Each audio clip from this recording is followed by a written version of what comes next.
American healthcare workers are facing a tidal wave of violence that's increased 69% in the last 10 years. To help understand violence against healthcare professionals, we're in DC to talk to Elaine Sherman, who's a nurse, and Congressman Joe Courtney. I want to know what's going on, and I want you to know too. If you can't stick around, please subscribe to our channel and come back soon. Here we are. Hello. Good to meet you. Here. I know this is a difficult thing, but I was hoping that you could tell me the story of what happened to you. Well, what happened was I was working on the med-surg floor. Like I said, sometimes people think that this only happens in the ER on a psych unit, but I'm a med-surg nurse. And I was caring for a patient, and unfortunately the patient had fallen out of bed and we had to have a rapid response.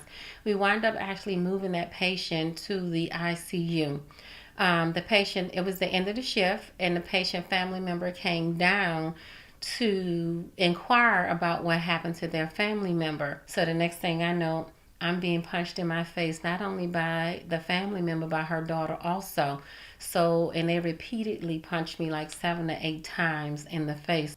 So how do you do it? How do you go back? Yeah, and it was difficult going back to work, but I did not take a day off because I figured my patients needed me. But it was very difficult because the patient's family members were left to roam around the hospital.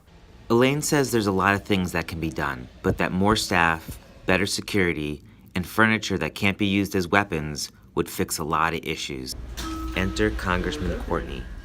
He just introduced Bill H.R. 1309, which will mandate comprehensive prevention plans that can reduce violence by 60%. So, why isn't this done already? Why isn't this a law? That's really where I think the real strength of this measure is that anyone who votes no, it's got to look some people in the eye who really are the good guys. There is not a member of Congress or the Senate whose family hasn't needed help from medical professionals of every stripe. Anything that you think would add? Actually, one other point, which is that anyone who's watching this video and is in the healthcare arena, pick up the phone and call your member of Congress. That's right. Call your representative and tell him to endorse H.R. 1309. And that's for everyone, not just healthcare professionals. Violence impacts everyone in its vicinity, and everyone can help stop it. That's it for today. Thanks for watching. See you in a couple weeks.